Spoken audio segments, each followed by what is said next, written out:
সুতরাং তাদের কাছে বাংলার রত্ন নিরাপদ নয়। শুধু আমরাও বলতে চাই, এক হাতিকে মেরে তোমরা মনে করতেছ আমরা জয়লাভ হয়ে গিয়েছি।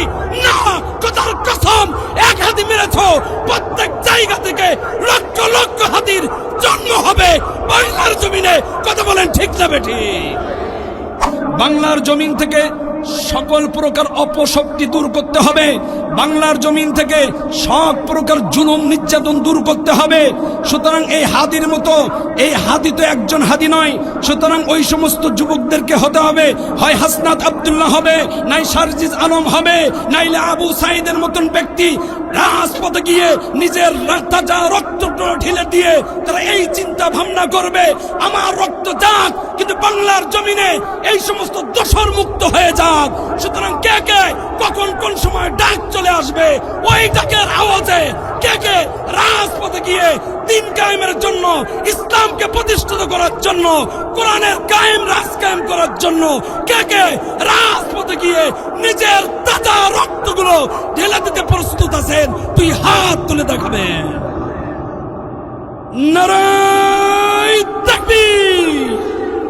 সুতরাং আল্লাহ তাআলার কাছে আমরা এইটুকু দাবি রাখি, রব এক হাদি দুনিয়ার থেকে চলে গিয়েছে, আমরা দোয়া করি আল্লাহ তাআলা যেন তাকে শহীদের মর্তবা, শহীদের মর্যাদা আল্লাহ তাআলা যেন দান করে। বলি না আমিন?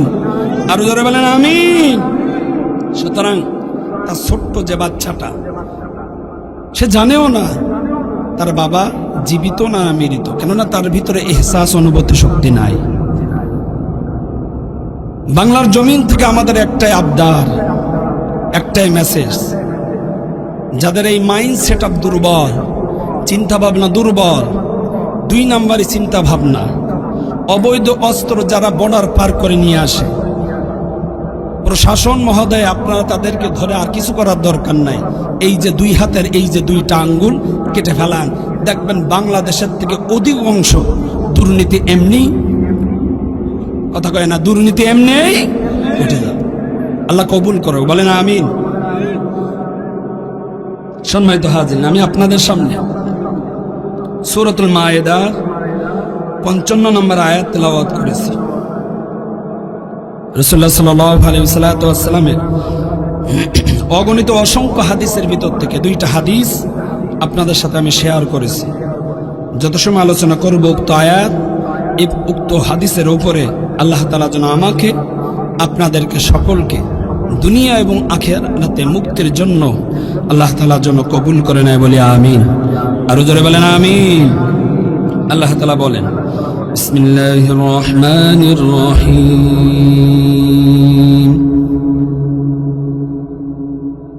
ইন্নামা ওয়ালিয়্যুকুমুল্লাহু ওয়া রাসূলুহু والذين آمنوا الذين يقيمون الصلاة ويؤتون الزكاة وهم راكعون। আল্লাহ রাব্বুল আলামিন বলেন, গোলাম, দুনিয়াতে তুমি বন্ধু বানাইবে, দুনিয়াতে তোমার সহপাঠী বানাইবে, একটু বিবেক দিয়ে, একটু মেধা খাটিয়ে চিন্তা ভাবনা করবে। তোমার বন্ধু, তোমার সহপাঠী যেন সিটারি বাটপারি, ইয়াবাখোর, ইফটিজিংখোর, টেন্ডারবাজ এই সমস্ত না হয়, বেনামাজের জন্য না হয়, নাফরমান কোনো বান্দা যেন না হয়। তোমার বন্ধু হবে একেবারে সলিড যিনি, সে তোমার বন্ধু হবে। আমি আল্লাহ তাআলা কোরআনের ভিতরে তোমাকে নোট করে দিলাম, তোমাকে জানিয়ে দিলাম তোমার বন্ধুর সংখ্যা কারা কারা হবে, কে কে হবে, এই মেসেজটা আমি দিয়ে দিলাম। আল্লাহ রাব্বুল আলামিন সূরাতুল মায়েদার 55 নম্বর আয়াতের ভিতরে আল্লাহ রাব্বুল আলামিন নোট করে দিলেন, প্রথম নাম্বার তুমি বন্ধু বানাইবে, আমি আল্লাহ রাব্বুল আলামিন আমাকে তুমি বন্ধু হিসেবে বেছে নাও, চুজ করে নাও। ইন্নামা ওয়ালিয়্যুকুমুল্লাহ, একটু বুঝে থাকলে বলেন আমাদের রব একজন, জবান খুলে বলেন না তিনি কে, আরো জোরে বলেন না তিনি কে। এই জন্য আল্লাহ রাব্বুল আলামিন বলেন, আমি রব আমাকে তুমি ওলি বানিয়ে নাও, অভিভাবক বানিয়ে নাও, বন্ধু বানিয়ে নাও। দ্বিতীয় নাম্বার, তুমি বন্ধু বানাইবে অরসুল, আমার হাবিবকে তুমি বন্ধু বানিয়ে নাও। তাহলে প্রথমে আমাকে বন্ধু বানানোর পর তোমার দ্বিতীয় নম্বর কাজ হবে আমার হাবিবকে তুমি বন্ধু বানিয়ে নাও। আমার হাবিবকে বন্ধু বানানোর পর তারপরে তুমি তোমার বন্ধুর সংখ্যাটা একটু হিসাব করে নাও।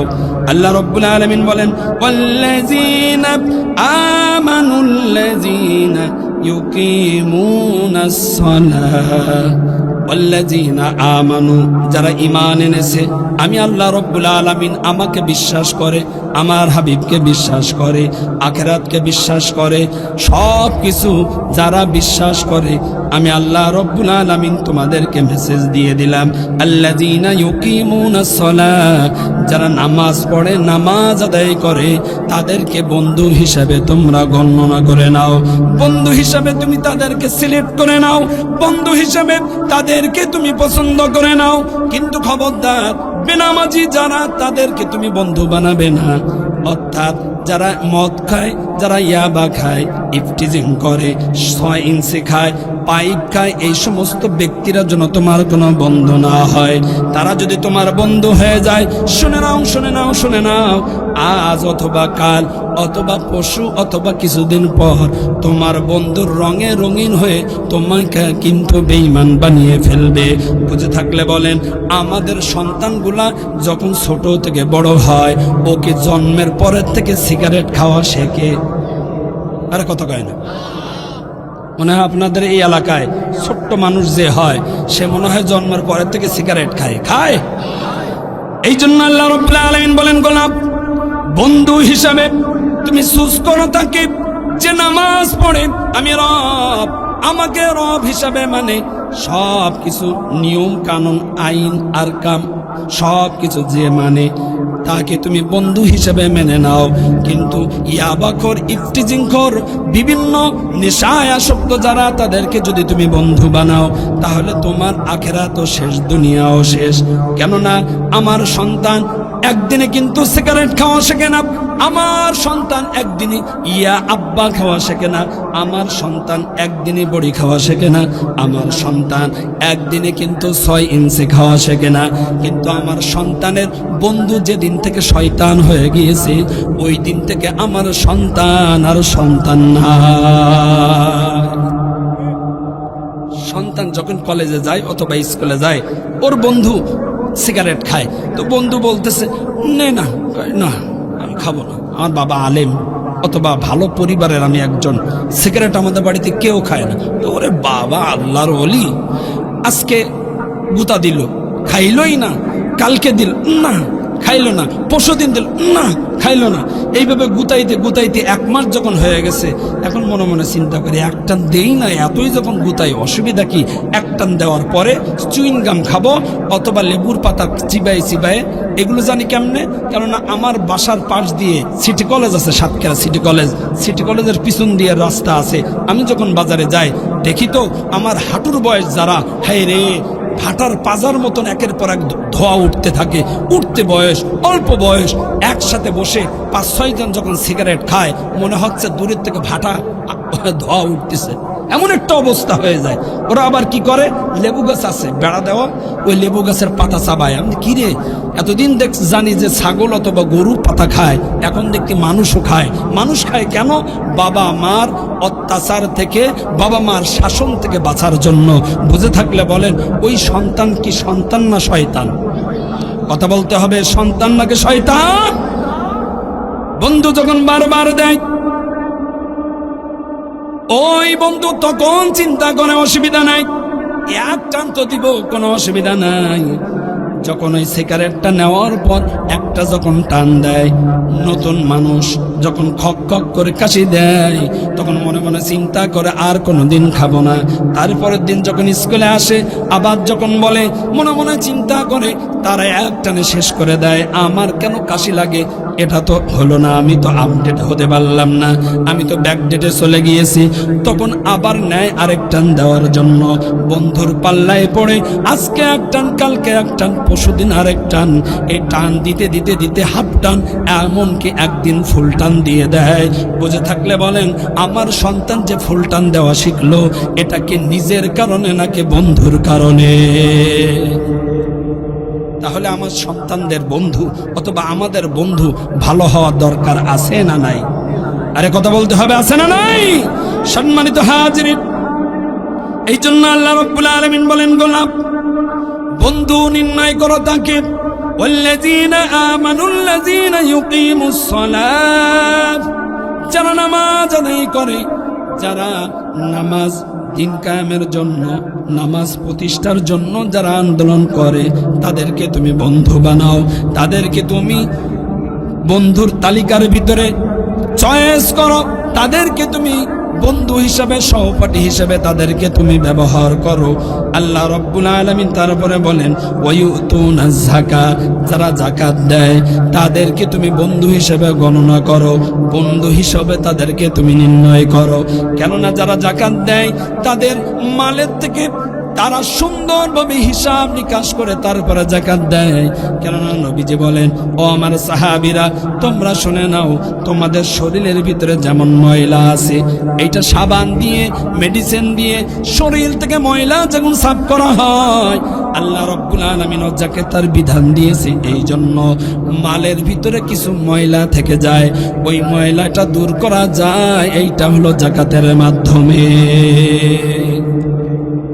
এই জন্য যাকাতটা তুমি দিবা, এমন ভাবে দিবা, সুন্দরভাবে, সুন্দর করে হিসাব করে, সব কিছু A to Z হিসাব করে তুমি যদি যাকাতটা যদি দিতে পারো, তোমার মালটা স্বচ্ছ হয়ে যাবে। আর আপনার আমার বন্ধুর তালিকায় রাখতে হবে যাকাত দেনেওয়ালা, যারা যাকাত দেয় তাকে আমি যদি বন্ধু বানাই, খুশি একজন হয়, একটু জবান খুলে বলেন তিনি কে? আরো জোরে বলেন তিনি কে?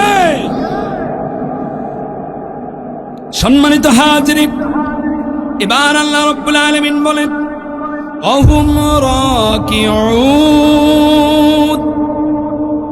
যাদের ব্যবহার নম্র ভদ্র, যারা অনর্থক কথা বলে না, গালিগালাজ করে না, বড়দের সামনে ঘাড় মটকায় দেওয়ার কথা বলে না, চোখ রাঙায় না, আঙুল তুলে কথা বলে না, বেয়াদবি স্বরূপ কোনো কথা বলে না, যারা নম্র এবং ভদ্র, তাদেরকে তোমরা বন্ধু বানাবে। তাহলে বুঝে থাকলে বলেন, আমাদের বন্ধু প্রথম নাম্বার আল্লাহ, দ্বিতীয় নাম্বার আমাদের অভিভাবক বন্ধু হলো নবীজি, তৃতীয় নাম্বার যারা ঈমান এনেছে, কার উপরে ঈমান এনেছে? রবের উপরে, নবীর উপরে, আখিরাতের উপরে, জান্নাত জাহান্নামের উপরে, তাকদীরের উপরে যারা ঈমান এনেছে, ঈমান আনার পর যারা নামাজ আদায় করে, নামাজ কায়েম করে, তাদেরকে বন্ধু বানানো। তারপরে আল্লাহ রাব্বুল আলামিন বলেন, যারা যাকাত দেয় তাদেরকে তোমরা বন্ধু বানাও। আল্লাহ তাআলা শেষ ফিনিশিং এ বললেন, যারা নম্র এবং ভদ্র, কোন রকম ঘাড় মটকানোর কথাবার্তা বলে না, বেয়াদবি করে না, গরিব দুঃখী মানুষদের পেটে লাথি মারে না, খারাপ আচরণ করে না, তাদেরকে তোমরা বন্ধু বানাও। তাহলে মনে রংপুরবাসী আপনাদের কাছে জানতে চাই, আমাদের বন্ধু ভালো হওয়ার দরকার আছে না না? সম্মানিত হাজিরিন, এই জন্য আল্লাহ রাব্বুল আলামিন সূরাতুল বাকারার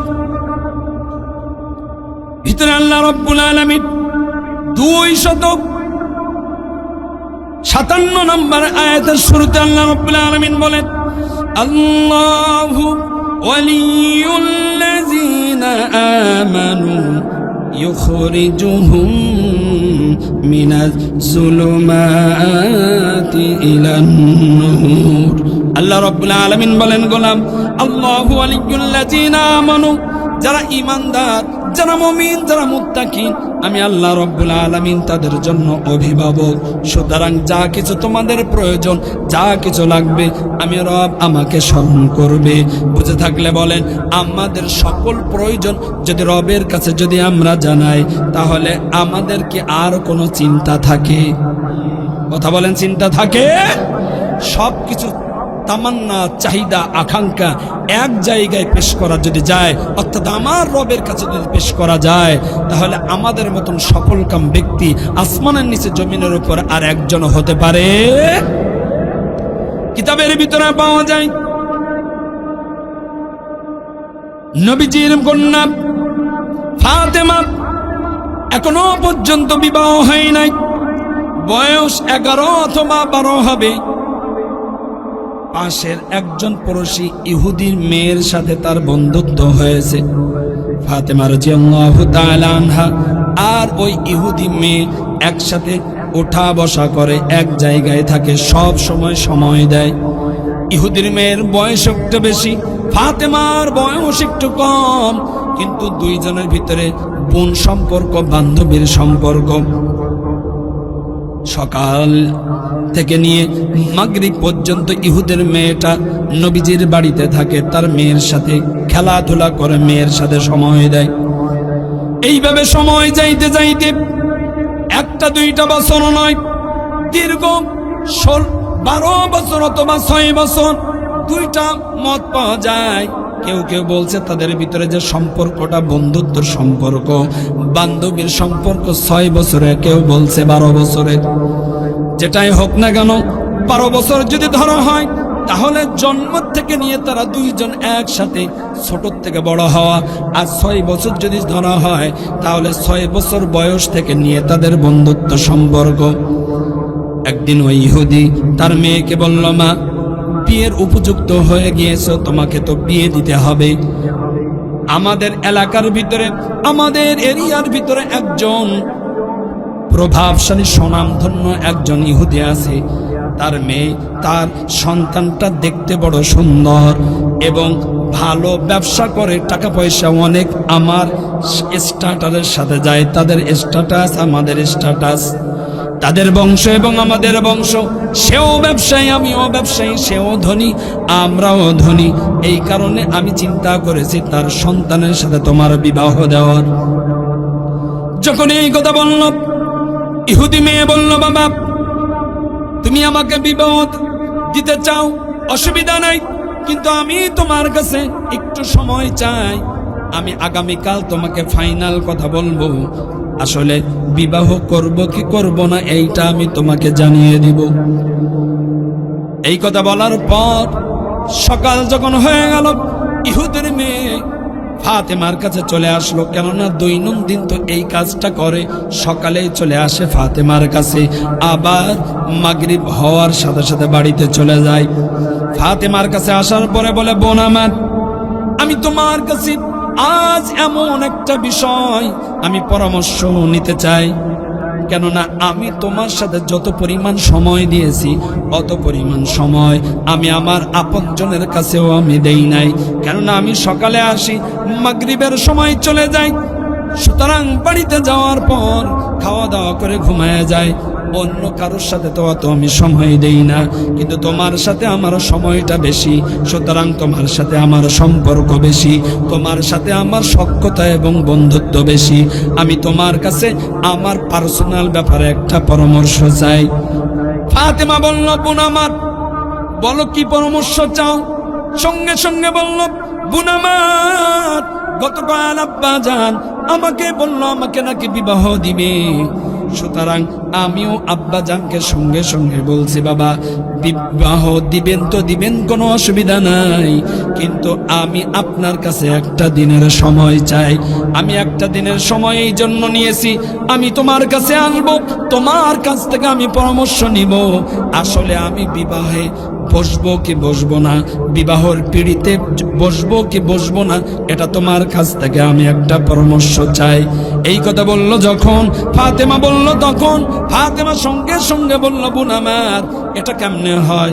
তুমি অন্য ধর্মের অন্য বংশের, আমি অন্য ধর্মের অন্য বংশের, সুতরাং আমার পরামর্শ তোমার জন্য তো কোনোদিন হবে না, আর আমি তোমাকে এই ব্যাপারে কোনো পরামর্শ দিব না।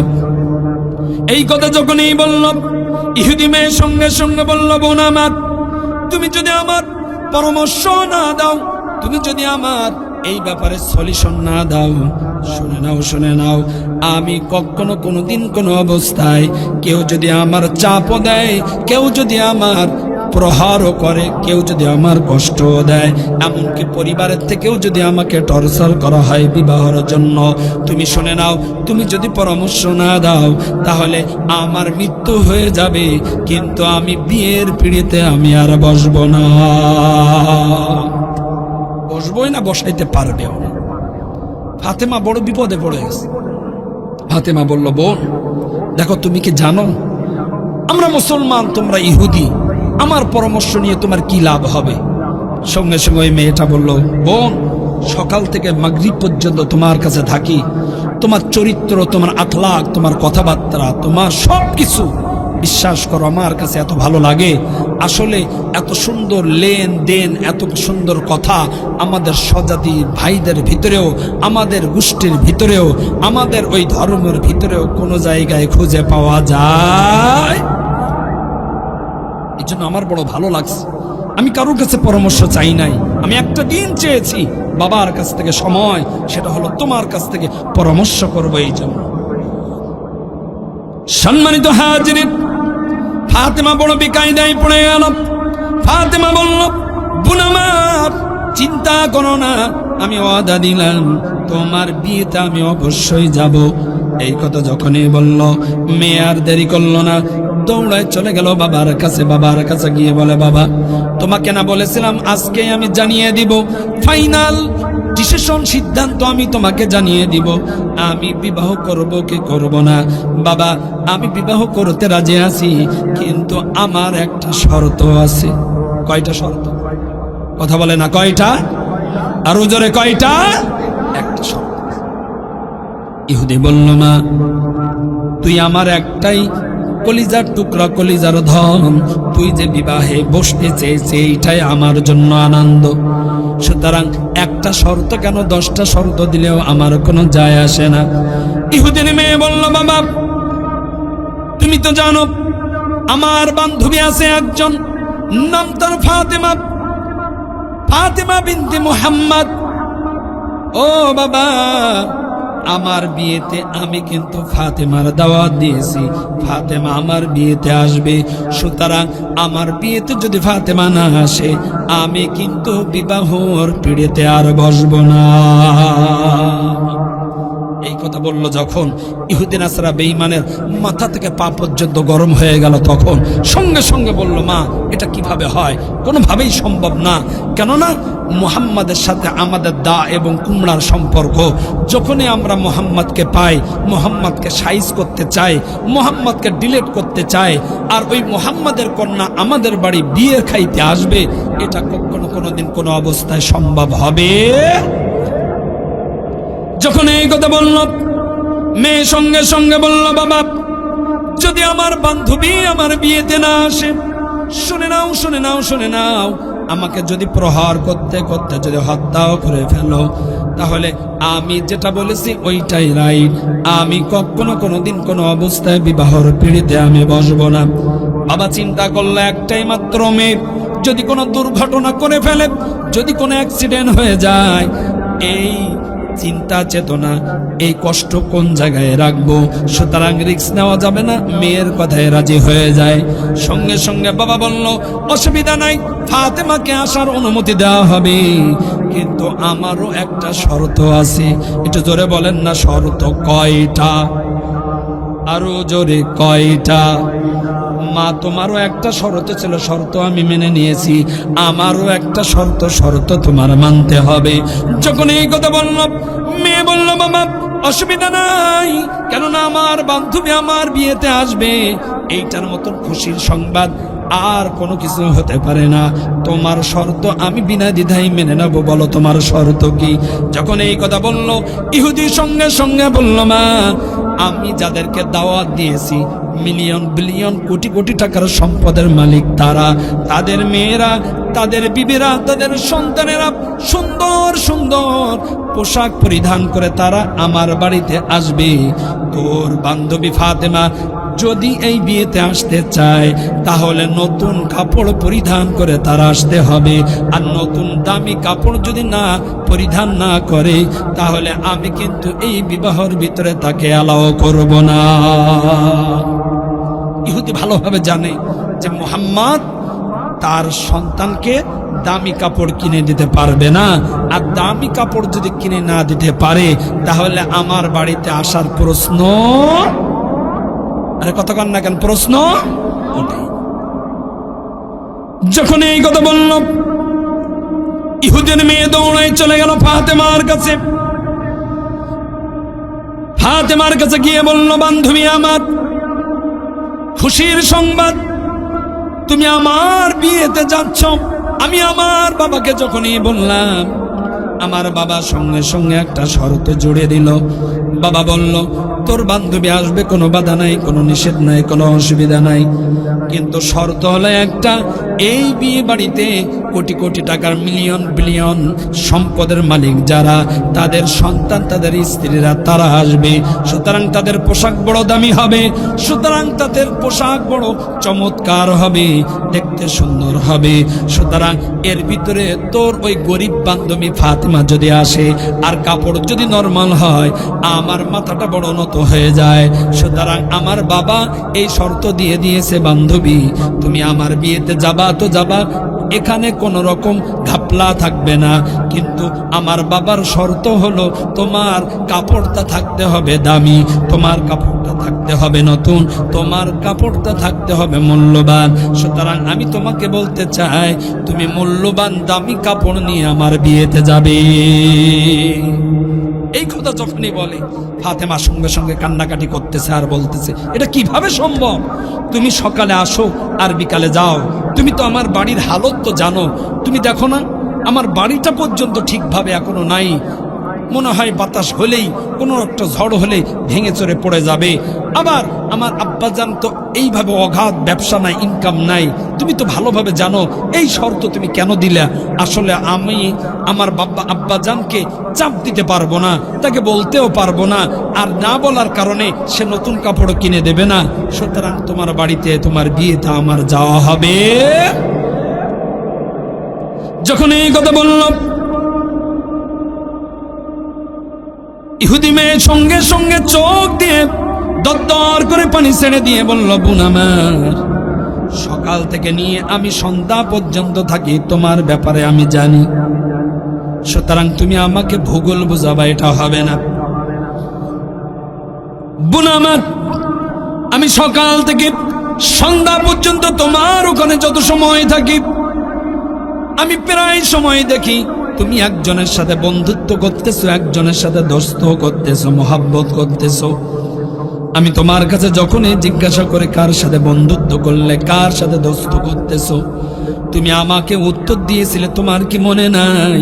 তুমি বলেছিলে আমি বন্ধুত্ব করতেছি, দোস্ত করতেছি, আমি একজনের সাথে সম্পর্ক করতেছি, তিনি হলেন আমার সৃষ্টিকর্তা। একটু জবান খুলে বলেন না, তার নাম কি?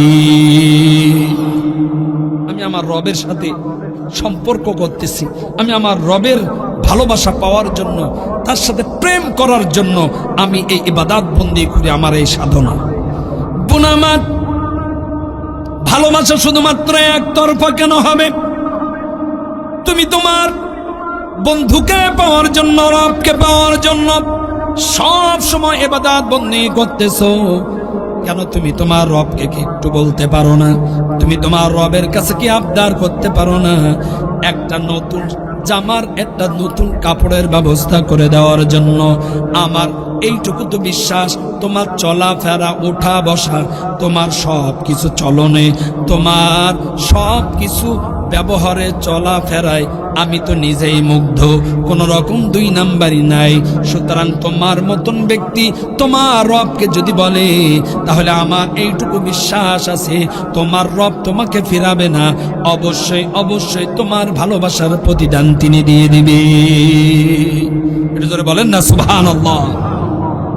এই কথা বলল যখন ফাতেমা বলল, বোন আমার, তুমি ইহুদি হয়ে মুসলমানের রবের উপরে তোমার এত বিশ্বাস, মুসলমানের রবের উপরে তোমার এত বিশ্বাস, তোমার এত ভরসা, যাও যাও যাও, আমি তোমাকে ওয়াদা দিয়ে দিলাম যেদিন তোমার বিয়ে হবে ওই দিন আমি নতুন কাপড় পরিধান করে তোমার বিয়েতে যাব, আমাকে কেউ বাধা দিতে পারবে না। যাও। বান্ধবী খুশিতে চলে এলো। মনে করেন কালকে বিয়ে, হঠাৎ করে ইহুদির মেয়ে আবার এসে হাজির। আসার পর ফাতেমাকে বলে, বান্ধবী আমার, বোন আমার, কালকেই তো আমার বিয়ে, আর শর্ত ছিল তুমি আমার বিয়েতে যাবে নতুন কাপড় নিয়ে। সুতরাং নতুন কাপড় কিনছো তো কিনছো, কোথা থেকে কিনছো আমার একটু দেখাও। যখন এই কথা বলল, ফাতেমা সঙ্গে সঙ্গে বলল, বোন আমার, আসলে আমার মনে ছিল না কালকে তোমার বিয়ে, তুমি চিন্তা করো না, টেনশন করো না, যথা সময়ে আমি বিয়ে বাড়িতে যাব তো যাব। শুধু তাই নয়, দুনিয়ার সব থেকে মূল্যবান যে কাপড়, সব থেকে দামি যে কাপড়, ওই কাপড় আমি পরিধান করে তোমার বিয়েতে আমি যাব, আমাকে কেউ আটকাইতে পারবে না। চিন্তা করো না, যাও, আমি ওয়াদা দিলাম। ইহুদির মেয়ে চলে গেল। ফাতেমা সুন্দর করে উঁচু করল। উঁচু করার পর নামাজে দাঁড়িয়ে গেল। নামাজে দাঁড়ানোর পর, নামাজ আদায় করার পর সেজদায় গিয়ে চোখ দিয়ে পানি ফেলে আর বলে, অগরত, আমি ফাতেমা এতদিন পর্যন্ত তোমার ইবাদত বন্দেগি করলাম, তোমার দিদার পাওয়ার জন্য ইবাদত বন্দেগি করলাম, গোলামি করলাম। আমি দুনিয়ায় কোনোদিন কোনো কিছু চাই নাই। আমি ফাতেমা, আজ আমি তোমার কাছে একটা বিষয় চাই, একটা বিষয় আমার আবদার। ওগো রব, আল্লাহু আলিমুম বিজাতিস সুদূর, তুমি তো সব কিছু জানো, সব কিছু দেখো, সব কিছু বোঝো।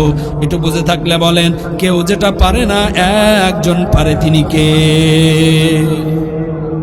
সুতরাং ওগো রব, আমি তোমার কাছে একটা বিষয় আবদার করতে চাই। আমার ওই বান্ধবীর বিয়েতে আমি যেতে চাই, কিন্তু এখানে বিপত্তি হলো, নতুন কাপড় কিনে দেওয়া লাগবে, নতুন কাপড় নিয়ে যাওয়া লাগবে, পরিধান করা লাগবে। কিন্তু ওগো রব, আমি আমার আব্বা জানকে বলি নাই, কেননা আব্বা জানকে যদি আমি বলি তাহলে মানসিকভাবে তিনি কষ্ট পাইবেন, তার কাছে সম্পদ টাকা আছে কিনা জানা নাই। এই জন্য আমি তোমার কাছে আবদার করলাম, ওগো রব, তুমি আমাকে নতুন কাপড়ের ব্যবস্থা করে দাও। শুধু তাই নয়, ওই কাপড়টার জন্য এমন একটা কাপড় হয়, ওই কাপড় পরিধান করে আমি বিয়ে বাড়িতে যাব, আমার শরীর, আমার এই চেহারাটা সুন্দর হোক এইটার জন্য না, ওই কাপড়টা এত দামি হবে, এত মূল্যবান হবে, ওই কাপড়টা কেন্দ্র করে ওখানে যত ইহুদিরা আছে তারা যেন প্রত্যেকেই হেদায়েত পেয়ে যায়। এই জন্য তোমার কাছে আমার আবদার, একটা কাপড় তুমি আমাকে ব্যবস্থা করে দাও। একটু জবান খুলে বলা যাবে কি আল্লাহু আকবার?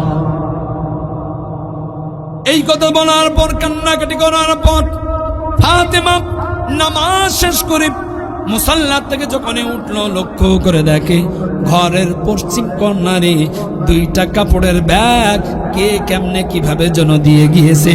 একটু জবান খুলে বলেন না আল্লাহু আকবার? ফাতেমা চলে গেল। যাওয়ার পর ওই কাপড়ের ব্যাগ নেওয়ার পর ডাইনে বামে সামনে পিছনে সমস্ত জায়গায় তাকিয়ে দেখে দরজা তো ভিতর থেকে লাগানো, জানলাও লাগানো। দিল তো দিল, কে দিল, কেমনে দিল? ফাতেমা চিন্তা করলো এইটা আব্বাজানকে দেখানো উচিত, নেওয়া যাবে না। কাপড়টা নিয়ে নবীজির কাছে গেল। নবীজির কাছে যাওয়ার পর বলল, ওগো আব্বাজান, আল্লাহ তাআলার কাছে আমি এইভাবে চেয়েছিলাম, নামাজ আদায় করার পর এই দুইটা কাপড় আমি পেয়েছি, কিন্তু কোনো মানুষ দেখি নাই, কাউকে আমি দেখি নাই। আপনার কাছে নিয়ে আসলাম, আপনি একটা সমাধান করে দেন, আসলেই এই কাপড় কে দিল, আমাকে নেওয়া ঠিক হবে কিনা। সঙ্গে সঙ্গে আল্লাহ রাব্বুল আলামিন জিব্রাইলকে বলল, ও জিব্রাইল, আর করো না দেরি, যাও তুমি তাড়াতাড়ি আমার হাবিবকে গিয়ে বিষয়টা সমাধান করে দাও। জিব্রাইল আসলো। আসার পর ঘরের ভিতরে কড়া নাড়া দিল। যখনই দরজা খুললো, জিব্রাইল বলল, ইয়া রাসূলুল্লাহ, ইয়া হাবিব আল্লাহ, আপনার এই মেয়ে ফাতেমা আল্লাহ তাআলার সাথে এমন একটা সম্পর্ক তৈরি করে ফেলেছে, আল্লাহ তাআলার সাথে এমন একটা বন্ধুত্ব সম্পর্ক তৈরি করে ফেলেছে, আল্লাহ তাআলা আল্লাহর কাছে চেয়েছে, কাপড় চেয়েছে, নতুন কাপড় চেয়েছে। আল্লাহ তাআলা আমাকে, আমি জিবরাইল, আমাকে জান্নাতি 2টা কাপড় দিয়ে আপনার ঘরের ভিতরে পাঠিয়ে দিয়েছে। জোরে বলেন না আল্লাহু আকবার। কেউ যেটা পারে না পারে কে?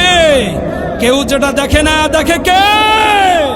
সম্মানিত হাজিরিন, জিবরাইল আলাইহিস সালাতু ওয়াস সালাম বললেন, ইয়া রাসূলুল্লাহ, ইয়া হাবিবাল্লাহ,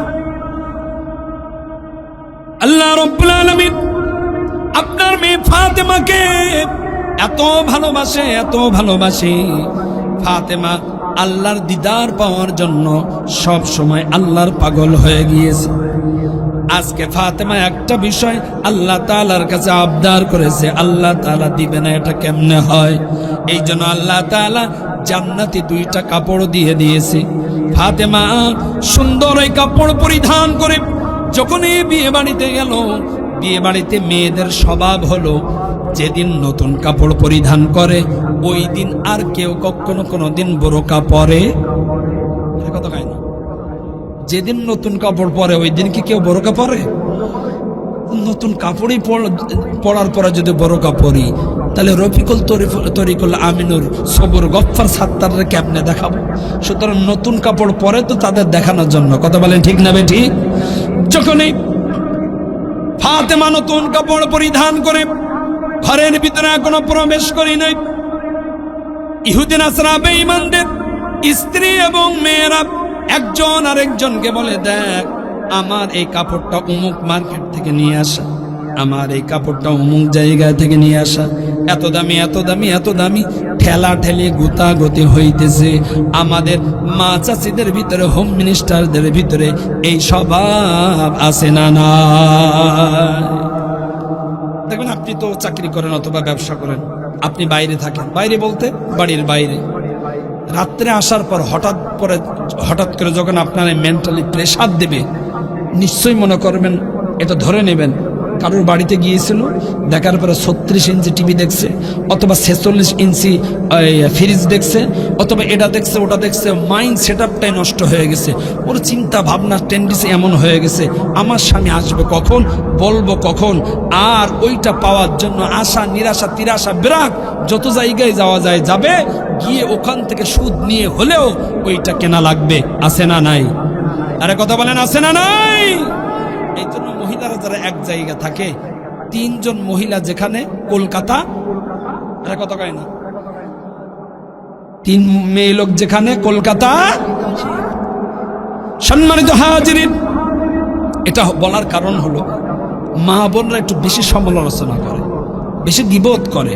রাসূলুল্লাহ সাল্লাল্লাহু আলাইহি ওয়াসাল্লাম এই জন্য বলছেন, আমি মেরাজের রাত্রে যখন জান্নাত জাহান্নাম ঘুরে ঘুরে দেখলাম, আমাকে যখন দেখানো হলো, আমি অধিক অংশ জাহান্নামে যারা শাস্তিরত আযাবের অবস্থায় ছিল, অধিক অংশ তারা মহিলা ছিল। কি ছিল?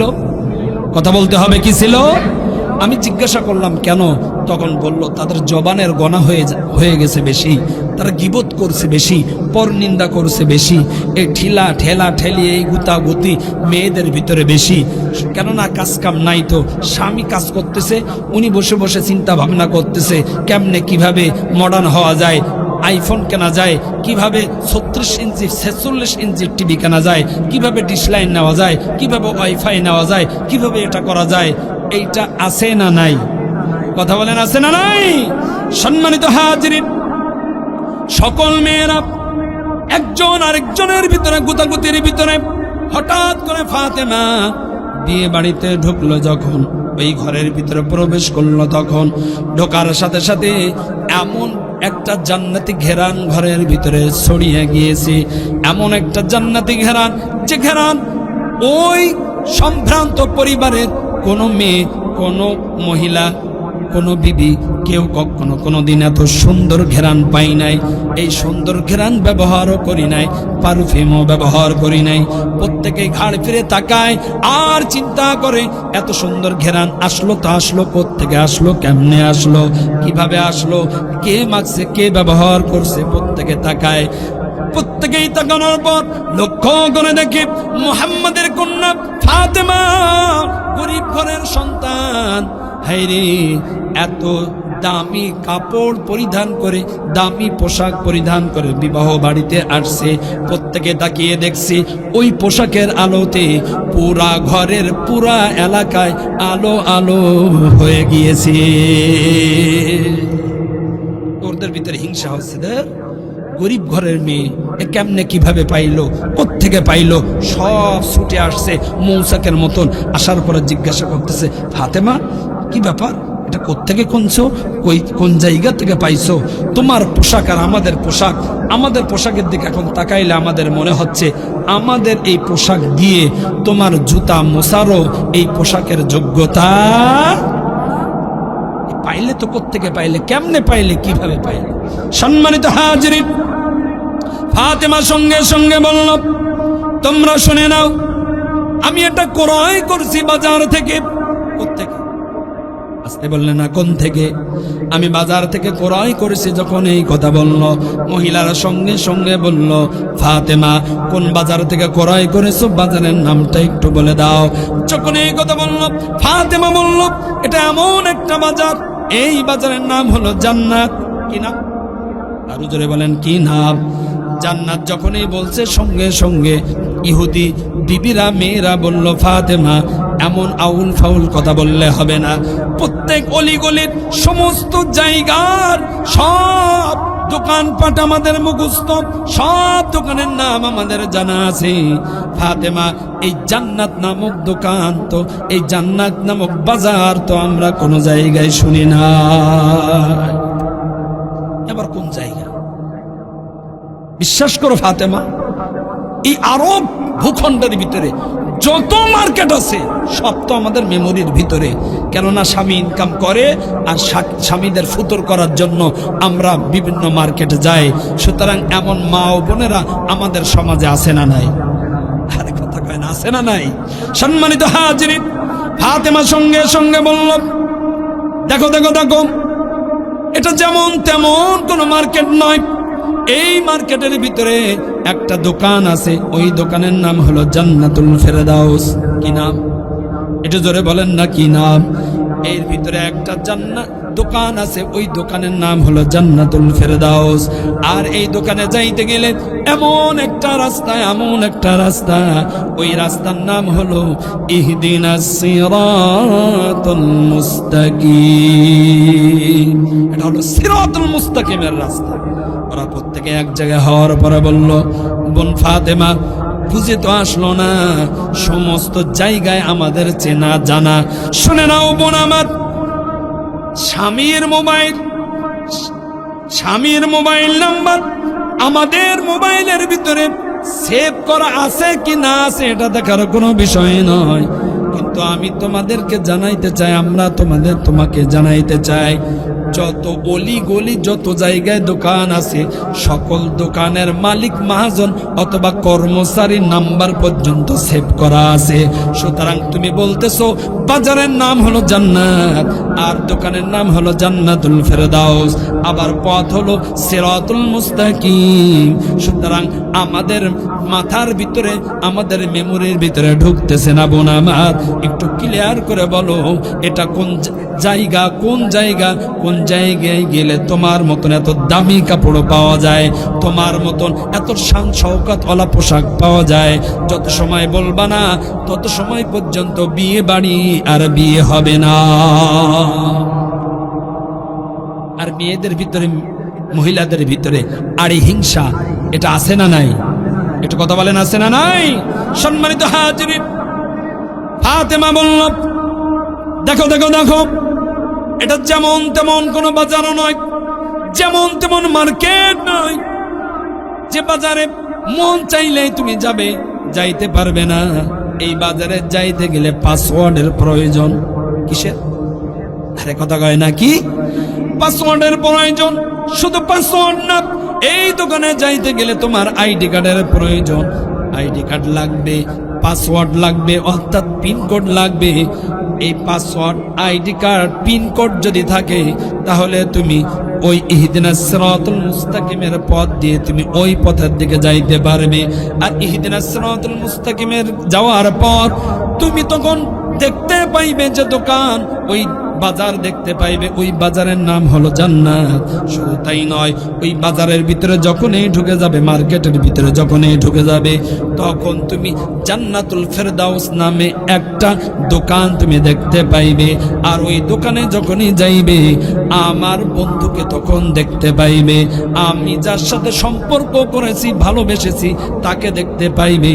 আর তাকে যদি তোমরা ভালোবাসতে পারো, তাকে যদি তোমরা মহাব্বত করতে পারো, আমি ফাতেমা তোমাদেরকে বলে দেয়, সুতরাং এমন জামা কেন, লক্ষ লক্ষ কোটি কোটি মিলিয়ন বিলিয়ন, যা তোমাদের প্রয়োজন, যা তোমাদের পছন্দ, আমার বন্ধু তোমাদের সঙ্গে সঙ্গে সবকিছু দিয়ে দেয়। এটা করে বলেন না সুবহানাল্লাহ।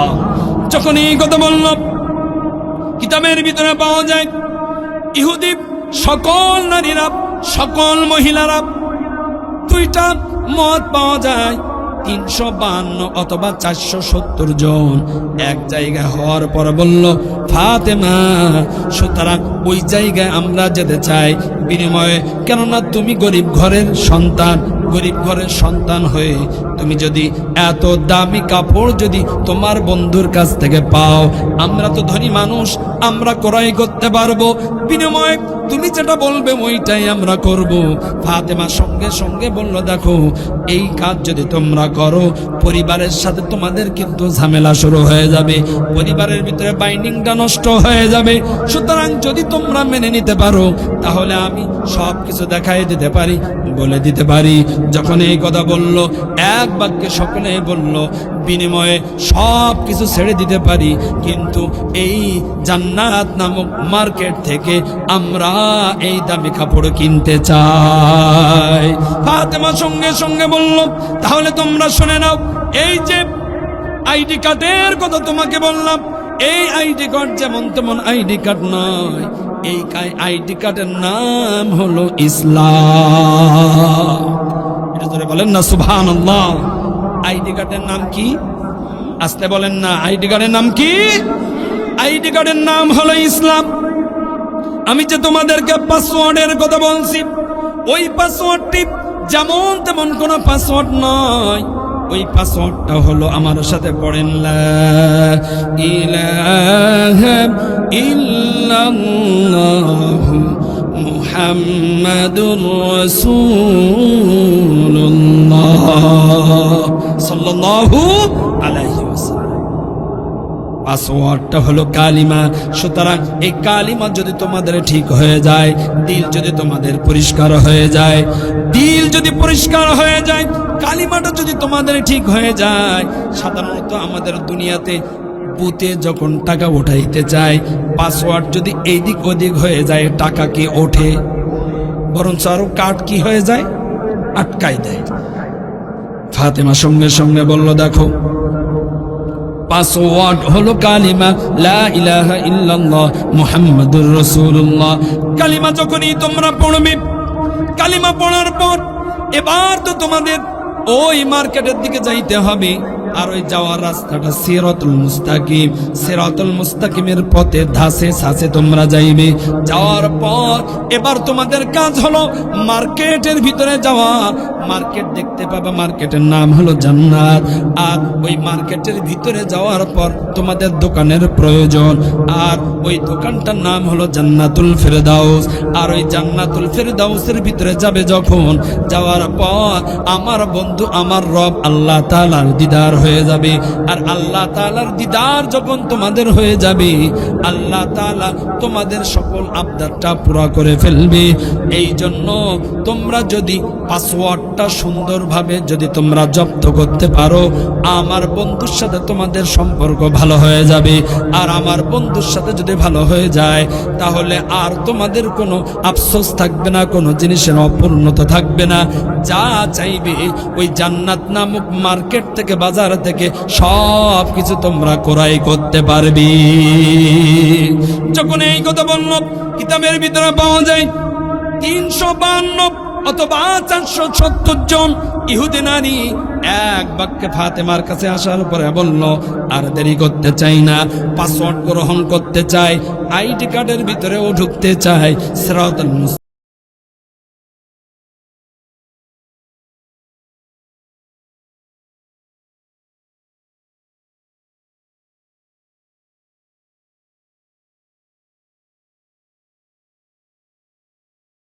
আর থেকে আমরা আর দূরে থাকতে চাই না।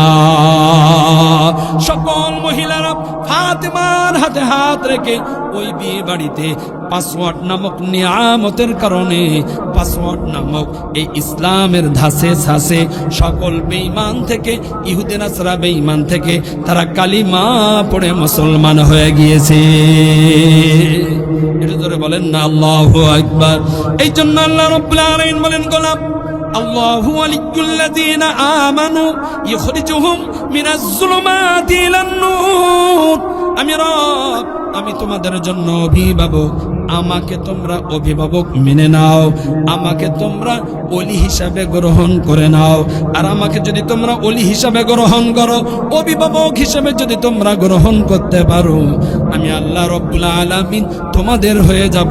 আর আমি রব তোমাদের যদি হয়ে যায়, দুনিয়া এবং আখিরাতে তোমাদের আর কোনো চিন্তা নাই। আছে একটু কথা বলতে হবে, আছে? সম্মানিত হাজিরিন, এবার আল্লাহ রাব্বুল আলামিন বলেন ইখরিজুহুম মিনাজ যুলুমাতি ইলান নূর। আমাকে অভিভাবক মানলে, আমার হাবিবকে বন্ধু হিসেবে যদি মানো, আমাকে অভিভাবক হিসেবে যদি মানো, ওই সমস্ত বান্দা বান্দীদেরকে ইখরিজুহুম মিনাজ যুলুমাতি ইলান নূর, খারাপ জায়গা থেকে আলোর পথের ভিতরে তাদেরকে আমি রব ঢুকায়া দিব, তাদেরকে আমি হেদায়েত দিয়ে দিব, তাদেরকে আমি রব আমার প্রিয় বান্দা বান্দি হিসেবে ঘোষণা দিয়ে দিব। কিতাবের ভিতরে পাওয়া যায় ওমর ফারুক রাদিয়াল্লাহু তাআলা আনহু, তিনি এই ইখরিজুহুম মিনাজ যুলুমাতি ইলান নূর, অন্ধকারের জগৎ থেকে আলোর পথে আসার পর এই কোরআনের ধারা ইসলামের জন্য কেমন তিনি নরম হয়ে গেল, কেমন তিনি তার জীবনটাকে বিলায় দিলেন, একটু জানার দরকার আছে না নাই? ওমর ফারুক রাদিয়াল্লাহু তাআলা আনহু তিনি আমিরুল মুমিনিন হলেন। আমিরুল মুমিনিন হওয়ার পর ওনার চিন্তা চেতনা হলো, আমার ওয়ার্ডের ভিতরে, আমার এলাকার ভিতরে, আমার এরিয়ার ভিতরে কেউ যদি না খেয়ে মারা যায়, কেউ যদি বিন্দু মাত্র কষ্ট পায়, আমি আমিরুল মুমিনিন, আমার হিসাব আল্লাহর আদালতে আছে না নাই? একটু জোরে বলেন, একটু জোরে বলেন। কিন্তু আমাদের সমাজে যারা চেয়ারম্যান, মেম্বার, এমপি, মন্ত্রী মহোদয় যারা হয়, ভোটের আগে দেখা যায়, ভোটের পরে তাদের আর খুঁজে পাওয়া যায়। সম্মানিত হাজিরিন, ওমর রাতের আধারে রাজ সিংহাসনের থেকে নিজের শাহী পোশাকটা খুলে উনি চিন্তা করলেন, আমার একটু খোঁজ নেওয়া দরকার, কেননা কে কোন অবস্থায় আছে। ওমর ফারুক রাদিয়াল্লাহু তাআলা আনহু উনি যাইতে যাইতে লক্ষ্য করে দেখে দূরে একটা ছোট্ট তাঁবু দেখা যায়, মিটিমিটি করে আলো জ্বলে। যত নিকটে যায়, ভিতর থেকে একটা গানের আওয়াজ পাওয়া যায়। ওমরের মেজাজ গরম হয়ে গেল। ওমর তাঁবুর নিকটে যাওয়ার পরে দেখে ভিতর থেকে মেইলে কণ্ঠে একটা গানের কথা বলে। গানের অর্থটা হলো এমন, প্রাণের বধূ আমার আইলা না, দেখলা না, খোঁজ খবর নিলা না, যৌবন টলমল টলমল করে, একবারও খোঁজ নিতে আইলা না, প্রাণের বধূ আমার। ওমরের মেজাজ গরম হয়ে গেল। ওমর চিন্তা করল, ও গরব, যে জমিনে তোমার হাবিব ঘুমায় আছে, শুধু তাই নয়, যে জমিনে লক্ষ লক্ষ সাহাবীরা ঘুমিয়ে আছে, যে জমিনে পবিত্র জমিন, এই জমিনে আবার গান হয়তো হয়, কেমনে হয়? ওমর কন্ট্রোল করতে না পেরে তাঁবুর ভিতরে যখন ঢুকে গেল, ঢোকার পরে লক্ষ্য করে দেখে পদ্মাশীলা একজন নারী বসে আছে, শরীরটা থরথর থরথর করে কাঁপে, ভয় পাইতেছে। মনে লাগে ভয়, না জানি কি হয়।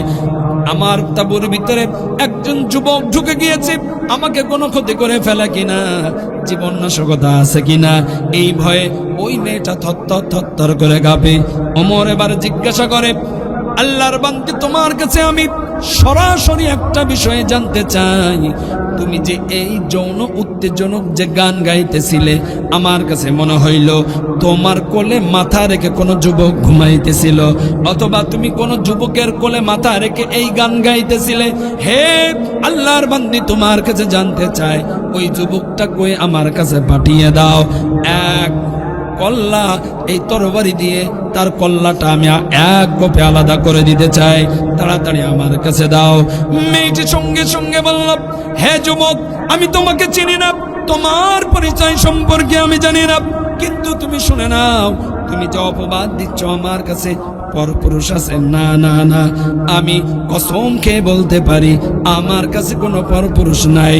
সুতরাং আমি তোমাকে বলতে চাই, মিথ্যা তোহমাত আমার কাছে তুমি আর দিবা না। ওমর মেজাজ গরম হয়ে বলতেছে, হে আল্লাহর বান্দী, তুমি এই গান গাইতেছো, তুমি কি জানো না এই জমিনে নবী ঘুমায় আছে, শত শত সাহাবীরা ঘুমায় আছে, সুতরাং তুমি গান গাইতেছো কেন? কোরআনের আয়াতের বিরোধিতা করলে কেন? তুমি কি জানো না আল্লাহ তাআলা কোরআনের ভিতরে আল্লাহ তাআলা গানকে হারাম করে দিয়েছে, সুতরাং কোন রকম গান বাজনা করা যাবে না। তুমি কেন নিজেই গান গাইলে? সুতরাং তুমি কোরআনের আয়াতের কেন বিরোধিতা করলে? এই কথাটা আমার একটু বুঝায় বলো, আমাকে তোমার বলতে হবে কেন তুমি গান গাইলে? যখন এই কথা বলল, ওই মেয়ে সঙ্গে সঙ্গে বলল, যুবক, আগেই বলেছি তোমাকে তো আমি চিনি না, কিন্তু তুমি শুনে নাও, আমি অস্বীকার করতেছি না, আমি আসলে গান গেয়েছি, কোরআনের আয়াতের বিরোধিতাও করে ফেলেছি, তো আমি অপরাধ করে ফেলেছি একটা। কিন্তু যুবক, তুমি শুনে নাও, তুমি শুনে নাও, তুমি আমার ঘরের ভিতরে প্রবেশ করার কারণে তুমি কোরআনের আয়াতের বিরোধিতা করেছো 4টা। কয়টা? আরে কথা কয় না, কয়টা? আমি তো গান গেয়ে ফেলছি, আমি অস্বীকার করতেছি না যুবক, আমি কোরআনের আয়াতের বিরোধিতা করে ফেলেছি একটা, অস্বীকার করলাম না। কিন্তু যুবক, তুমি যে আমার ঘরের ভিতরে প্রবেশ করছো, তুমি একটা দুইটা না, তুমিও কোরআনের আয়াতের বিরোধিতা করেছো 4টা। জোর হলো না? কয়টা? আরো জোরে কয়টা? যখন এই কথা বলল, ওমর চিন্তা করল, এটা আবার কেমন কথা? আমি আমিরুল মুমিনিন, আমি মনে করলাম পবিত্র জমিনে যৌন উত্তেজনক গান গাইতেছে, এটা প্রতিহত করা দরকার। এই কারণে আমি আমিরুল মুমিনিন হিসাবে আমি ঘরের ভিতরে প্রবেশ করেছিলাম ওইটা প্রতিহত করার জন্য। কিন্তু এই মেয়ে কেমন কথা বলে, কেমন কথা বলে। এই মেয়ে বলল, আমি তো অন্যায় করেছি, তো করেছি, কোনো অসুবিধা নাই, আমি এটা স্বীকার করে নিলাম। কিন্তু যুবক, তুমি আমার ঘরের ভিতরে ঢোকার কারণে তুমি কোরআনের আয়াতের একটা দুইটা নয়, তুমি তো কোরআনের 4টা আয়াতের বিরোধিতা করে দিয়েছো। ওমর এবার বলল, আল্লাহর বান্দী, তাহলে তুমি স্বীকার করে নিলে কোরআনের আয়াতের তুমি বিরোধিতা করেছো। এই কথা যখন এই বলল, ওই মেয়ে সঙ্গে সঙ্গে বলল, ওগো আল্লাহর গোলাম, হে যুবক, তুমি শুনে নাও, তুমি শুনে নাও, আমি অবশ্যই অবশ্যই আমি স্বীকার করে নিলাম আমি কোরআনের আয়াতের বিরোধিতা করেছি। কেননা আল্লাহ তাআলা সূরাতুল লুকমানের 6 নম্বর আয়াতের ভিতরে সুন্দর করে নোট করে দিয়েছে, ওয়ামিনান নাসি মাইয়াশতারি লাহুল হাদিসি লিয়ুদিল্লা আন সাবিলিল্লাহি بغير علم ويتخذها هزوا أولئك لهم عذاب مهين। হে যুবক, আল্লাহ রাব্বুল আলামিন সূরাতুল লুকমানের 6 নম্বর আয়াতের ভিতরে লাহুয়াল হাদিস উল্লেখ করে দিয়েছে। সকল ফায়সা কথা, অন্যায় কথা, যত রকম গান বাজনা আল্লাহ তাআলা জমিনের ভিতরে হারাম করে দিয়েছে, নিষেধ করে দিয়েছে। যুবক, এই আয়াতের আমি বিরোধিতা করে ফেলেছি, আমি গান গেয়ে ফেলেছি, সুতরাং আল্লাহর আদালতে আমার বিচার হবে, এটা আমি অস্বীকার করি না। সুতরাং যুবক, আমার ভুল হয়েছে একটা, এটাও আমি স্বীকার করে নিলাম। কিন্তু যুবক, তুমি শুনে নাও, তুমি শুনে নাও, আমার ঘরের ভিতরে প্রবেশ করার কারণে তোমারও আল্লাহর আদালতে জবাবদিহিতা আছে।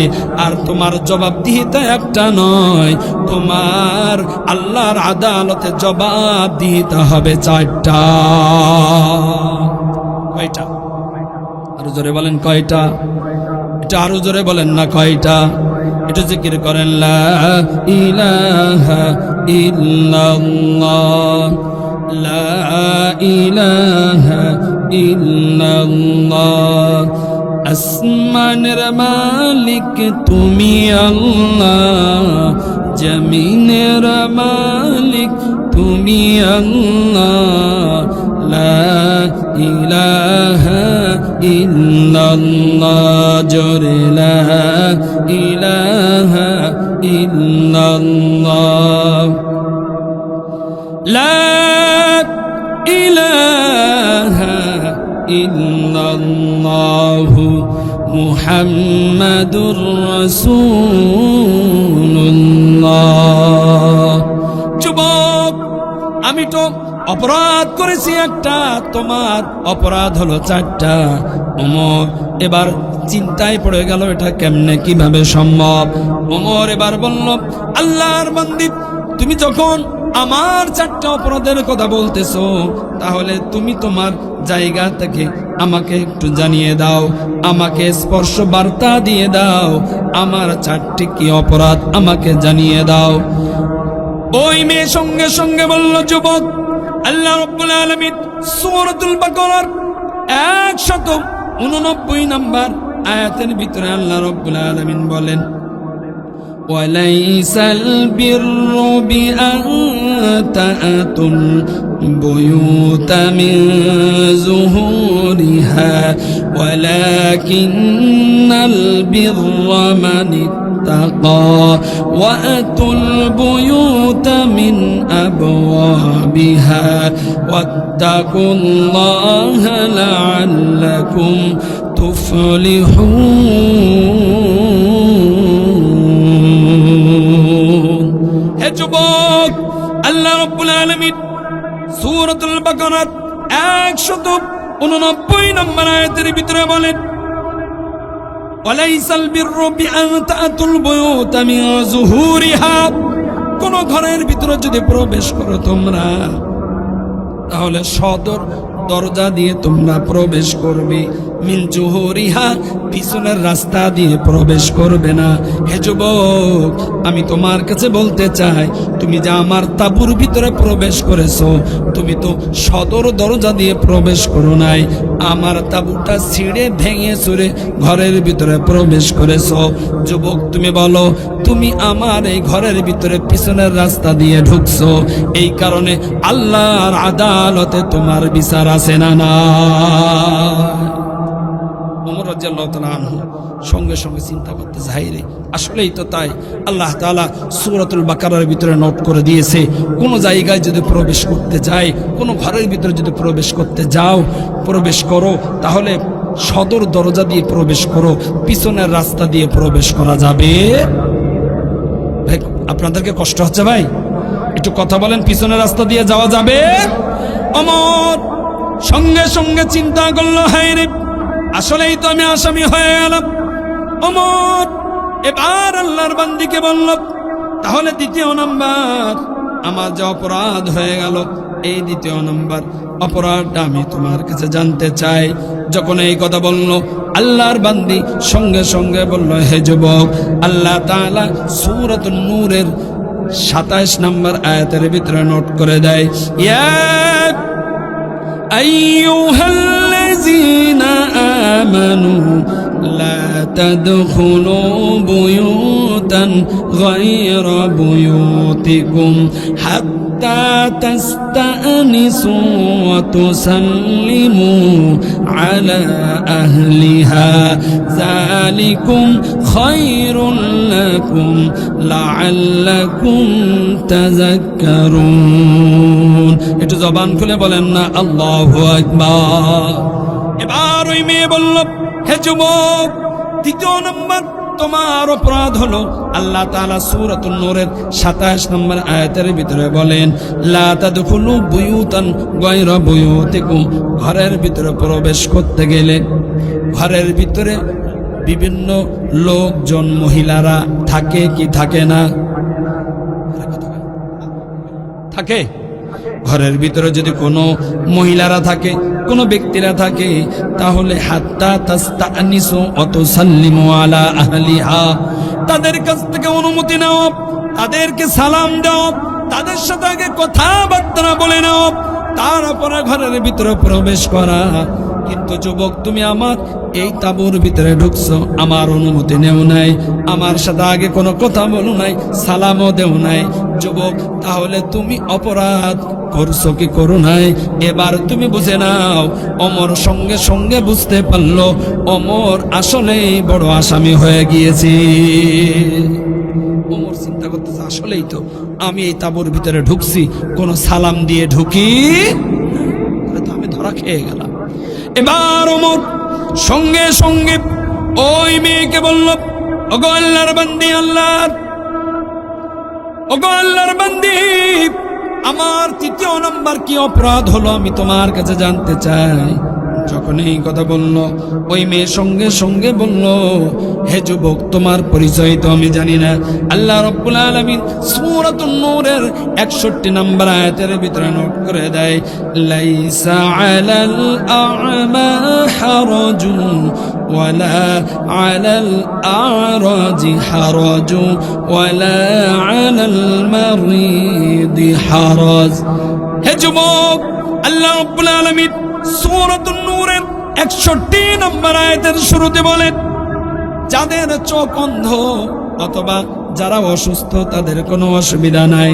কিন্তু যুবক, তুমি যে ঘরের ভিতরে প্রবেশ করলে, তাঁবুর ভিতরে প্রবেশ করলে, যুবক, তোমার চোখ আছে না নাই? বুঝে থাকলে বলেন, ওমর ফারুক রাদিয়াল্লাহু তাআলা আনহুর চোখ ছিল কি ছিল না? আসতে বললেন কেন, ছিল কি ছিল না? ওমর ফারুক রাদিয়াল্লাহু তাআলা আনহু চিন্তায় পড়ে গেলেন, টেনশনে পড়ে গেলেন, সঙ্গে সঙ্গে নিজেই নত হয়ে গেলেন, তরবারিটা খাপের ভিতরে ঢোকায় দিয়ে বলল, বোন আমার। এখন কি বলে? আরে কথা কয় না, কি বলে? আমাদের সমাজে একটা প্রবাদ আছে, হাতি যখন হাঁপড়ে পড়ে ব্যাঙেও সাটি মারে।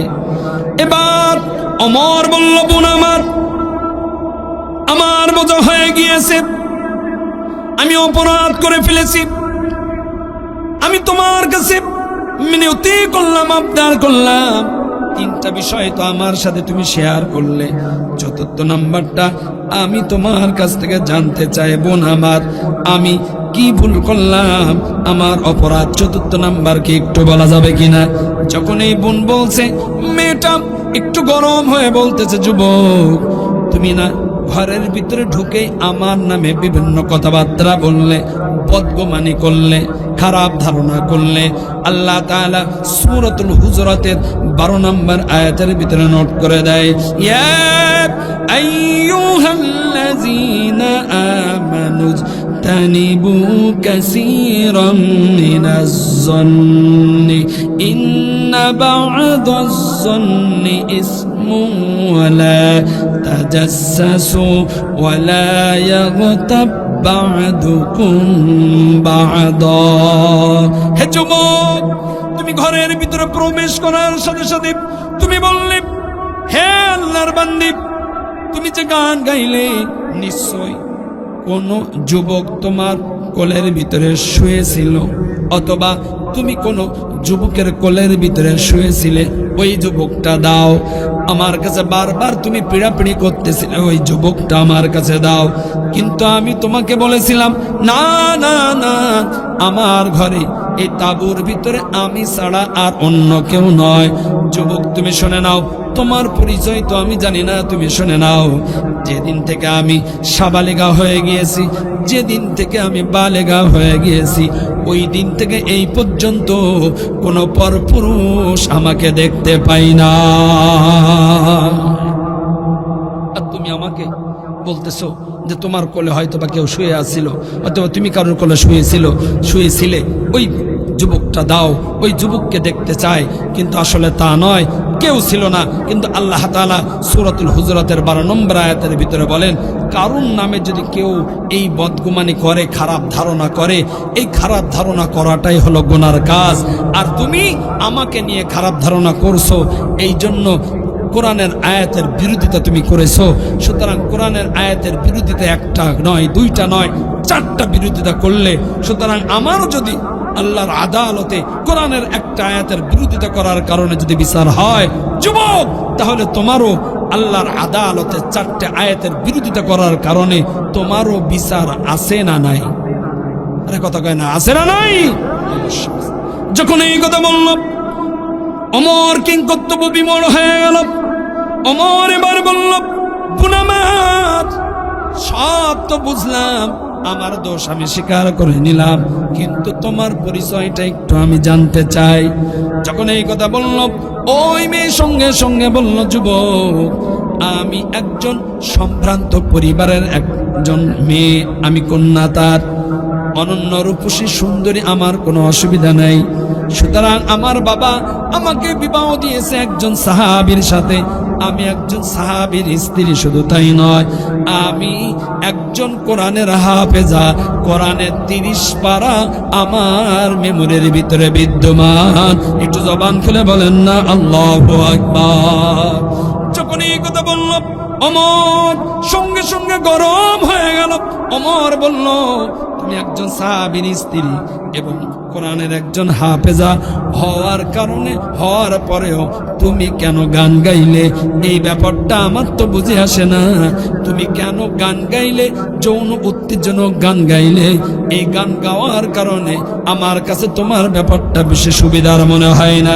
এই কথা যখনই বলল, ওই মেয়ে সঙ্গে সঙ্গে বলল, হে যুবক, এই যে গান কেন গাইলাম তুমি তো জানো না, তুমি তো জানো না, আমাদের আমিরুল মুমিনিন যিনি ওমরের কারণে আজকে আমি বিরহের গান গাইতেছি। একটু জবান খুলে বলা যাবে কি আল্লাহু আকবার? আচ্ছা, বুঝে থাকলে বলেন ওমর কোথায়? আরে কথা কেন, কোথায়? ওই মহিলার সামনে, মেয়ের সামনে। ওমর রাদিয়াল্লাহু তাআলা আনহু চিন্তা করতেছে, কি রে, আমার কারণে বিরহের গান গায়, এ আবার কেমন কথা? ওমর রাদিয়াল্লাহু তাআলা আনহু সঙ্গে সঙ্গে বলল, একটু বুঝে বলো, ক্লিয়ার করে বলো, আমার বুঝতে আমার অসুবিধা হয়। মেয়ে সঙ্গে সঙ্গে বলল, যুবক, তুমি শুনে নাও, এখান থেকে 12 মাস আগে আমার সাথে একজন সাহাবীর, নবীর সাহাবীর বিবাহ হয়। বিবাহ হওয়ার পরে আমার স্বামী যখন খানা খাওয়ার জন্য দস্তরখানে বসলো, আর আমি আমার স্বামীকে আলিঙ্গন করার জন্য, স্বামীকে পাওয়ার জন্য সুসজ্জিত করতেছিলাম, আমার শরীরটা সুন্দর কাপড় পরিধান করতেছিলাম, আমি প্রস্তুতি নিচ্ছিলাম আমার স্বামীকে আলিঙ্গন করার জন্য। হঠাৎ করে আমিরুল মুমিনিন ওমর ফারুক রাদিয়াল্লাহু তাআলা আনহুর কাছ থেকে একটা দূত চলে আসলো। ওই দূতটা আমার স্বামীর কাছে আসার পর একটা চিঠি দিল, আর তারে বলল, আমিরুল মুমিনিন আপনাকে সালাম দিয়েছেন আর এইটা পাঠাইছে। আমার স্বামী যখনই ওই চিঠিটা পড়লো, চিঠির ভিতরে লেখা, আমিরুল মুমিনিন আপনাকে সেনাপতি বানিয়েছে, রোম অথবা পারস্য যুদ্ধ করতে যাওয়া লাগবে, আপনাকে সেনাপতি বানানো হয়েছে। যখনই এই কথা আমার স্বামী, যখনই ওই পত্রিকায়, ওই পত্রের ভিতরে পাইল, বিন্দু মাত্র দেরি করল না, উঠে যখন রওনা হয়ে চলে যাবে, সকলে বলতেছে, দেখো দেখো দেখো, আজকে তোমার সবে মাত্র বিয়ে হলো, তুমি তোমার স্ত্রীকে দেখো নাই, তোমার স্ত্রীও তোমাকে দেখি নাই, একটু স্ত্রীর সাথে মোলাকাত করে আসো, একটু দেখে আসো। সকলেই পিড়াপিড়ি করার কারণে আমার স্বামী আমার নিকটে আসার পর পর্দার আড়াল থেকে আমাকে সালাম দিয়ে বিদায় নিয়ে যখনই চলে যাবে, আমি আমার স্বামীকে বললাম, স্বামী আমার, একবার না আমার সাথে একটু দেখা করেন, আমি আপনাকে একটু দেখা করতে চাই, কেননা আপনি যুদ্ধে যাইতেছেন, আমার কানের ভিতরে মেসেজ আসছে আপনি যুদ্ধ করতে যাইতেছেন, সুতরাং আপনি যদি শহীদ হয়ে যান কিয়ামতের ময়দানে, আমি আপনার চেহারা দেখে আপনাকে যেন আমি চিনতে পাই, আর আপনাকে যদি আমি চিনতে পাই, আপনাকে নিয়েই আমি জান্নাতে যেতে চাই। বুঝে থাকলে বলেন, এমন স্ত্রীর মাইন্ড সেটআপ, চিন্তা ভাবনা ভালো না খারাপ? আরে কত কয় না, ভালো না খারাপ? আমাদের ওসমান হাদি ভাইয়ের স্ত্রী এই পর্যন্ত মিডিয়ার সামনে আসে নাই, আসেই নাই, বিশ্বাস করেন, আসে নাই। ওনার কথা হলো, উনি স্ট্যাটাস দিছে, মেসেজ দিছে, স্বামী আমার, আপনার শুয়ে থাকার সময় নাই, আপনি শুয়ে থাকবেন কেন, আপনি উঠুন, আপনি আওয়াজ দেন, আপনার ওঠার দ্বারা, আওয়াজ দেওয়ার দ্বারা এই বাংলাদেশের ঘুমন্ত জাতি সজাগ হয়ে যাবে। আপনার শুয়ে থাকার সময় নাই, আপনি উঠুন, একটু জবান খুলে বলেন না আল্লাহু আকবার। সুতরাং একজন এমন যদি বিশ্বস্ত পার্টনার কেউ যদি পায়, তার দুনিয়াও মিনি একটা জান্নাত হয়ে যায়। আল্লাহ তাআলা হাদি ভাইয়ের বিবির সবরে জামিল, ধৈর্য ধারণ করার তৌফিক আল্লাহ তাআলা যেন কুদরতি ভাবে দান করে দেয়। একটু জবান খুলে বলেন আমিন, আরো জোরে বলেন আমিন। হে যুবক, তুমি শুনে নাও, আমার স্বামী ওই দিন বলল,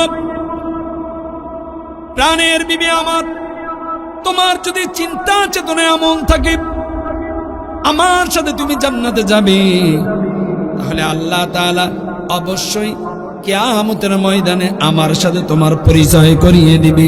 সুতরাং তোমার সাথে আমি দেখা করতে চাই না, তোমার মহাব্বতে আমি আটকাইতে চাই না, আমি যাইতে চাই। বিবি আমার, তোমাকে একটা সংবাদ দিতে চাই, বাদশাহ আমাকে তোমার থেকে 4 মাসের ছুটি নিয়েছে, 4 মাস পর তোমার সাথে আমার মোলাকাত হবে, দেখা হবে। যুবক, তুমি শুনে নাও, আমার স্বামী চলে গিয়েছে 4 মাস। যেদিন আমার স্বামীর আমার কাছে আসার কথা, ওই দিন আমি সুন্দরভাবে পরিপাটি হয়ে গেলাম, সুন্দরভাবে আমি সুসজ্জিত হইলাম, আমার স্বামীকে আমি আলিঙ্গন করব। ঠিক যে সময় আমার স্বামীর আসার কথা, ওই দিন ওই সময় আবার আমিরুল মুমিনিনের পক্ষ থেকে একটা দূত চলে আসলো, পত্র চলে আসলো। ওই পত্রের ভিতরে লেখা, আমার স্বামীকে আমিরুল মুমিনিন আবার 4 মাসের জন্য নিয়ে নিয়েছি। তাহলে বুঝে থাকলে বলেন কয় মাস? কয় মাস? 8 মাস। যুবক, যখন ওই পত্র আমি পাইলাম, মনটা আমার কেমন মলিন হয়ে গেল। হায় রে, আমার স্বামী যেই দিন যায়, ওই দিন আমাকে বলেছিল, প্রাণের স্ত্রী 4টে মাস আমার জন্য দেরি করো। আমি এতদিন পর্যন্ত আমি দেরি করলাম, আসলো না। এই দিনে আবার আমিরুল মুমিনিনের পক্ষ থেকে আবার 4 মাসের সময় নিয়ে নিল। অসুবিধা নাই, ইসলামের জন্য আমি আমার স্বামীকে কুরবানি করতে চাই। একটু আবারও জবান খুলে বলেন না আল্লাহু আকবার। হে যুবক, যখনই ওই চিঠির ভিতরে পাইলাম আবার 4 মাস, আমার মনটা বড় খারাপ হয়ে গেল। আবার সান্ত্বনা দিয়ে দিলাম। আবার যখন 4 মাস শেষ হয়ে গেল, টোটাল 8 মাস যখন হয়ে গেল, মনের ভিতরে একটা আনন্দ, আমি আমার স্বামীকে পাইব, স্বামীকে আলিঙ্গন করব। ঠিক ওই সময় আবার একটা দূত চলে আসলো, আবার একটা পত্র চলে আসলো আমার কাছে। যখনই আসলো, ওখানে লেখা আবার 4 মাস। একটু বুঝে থাকলে বলেন টোটাল কত মাস? আসতে বললেন কেন? কত মাস? টোটাল 12 মাস। এই 12 মাস তখন আমার মনটা কেমন যেন খারাপ হয়ে গেল। 1 মাস নয়, 2 মাস নয়, 12টা মাস, অর্থাৎ 365 দিন আমি আমার স্বামী থেকে বিচ্ছেদ হয়ে আছি। আজকে যে আমি গান গাইতেছে, বিরহের গান গাইতেছে যুবক, আজকে রাত্রে আমার স্বামীকে আমার কাছে আসার কথা। কেননা 1 মাস নয়, 2 মাস নয়, 4 মাস করে 3 বার আমার কাছে পত্র আসছে। সুতরাং আজকে আমার স্বামী আমার কাছে আসবে, এই কারণে আমি অধীর আগ্রহ নিয়ে বসেছিলাম। কিন্তু রাত আস্তে আস্তে আমার থেকে বিদায় নিয়ে চলে যায়, আমার স্বামী আসে না। এই কারণে এই কষ্টে বিরহে আমি গান গাইতেছি। প্রাণের বধূ আমার আইলা না, খোঁজ খবর নিলা না, দেখলা না, আমার যৌবন টলমল টলমল করে, আইলা না, দেখলা না।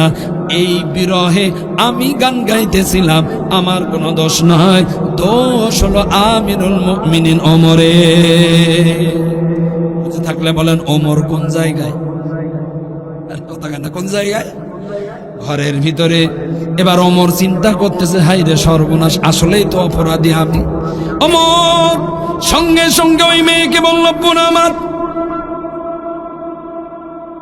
বর্তমান সময় যিনি আমিরুল মুমিনিন ওমর, ওমর কি কোনদিন তুমি দেখছো? ওমর কি তুমি কোনদিন দেখছো? ওমর সম্পর্কে তুমি কি জানো? এই কথা যখনই বলল, মেয়ে সঙ্গে সঙ্গে বলল, যুবক, আমি আমিরুল মুমিনিন ওমরকে আমি কোনদিন দেখি নাই, কিন্তু তার উপর আমার বিশ্বাস এইটা আছে যে আমি কালকে তার আদালতে, তার জায়গায়, তার ওই জায়গায় বিচার যেখানে হয় ওই রাজ সিংহাসনে আমি বিচার দিব। কেননা একটা দুইটা নয়, কোরআনের 4টে আয়াতের তুমি বিরোধিতা করেছো, আমার ঘরের ভিতরে প্রবেশ করেছো। এই জন্য আমিরুল মুমিনিনের কাছে আমি বিচার দিব। আর আমিরুল মুমিনিনের কাছে যদি বিচার দেই, আমিরুল মুমিনিন অবশ্যই অবশ্যই সত্য বিচার করবে। সুতরাং যুবক, তুমি এখান থেকে পালায় গেলেও কিন্তু তুমি রেহাই পাবে না।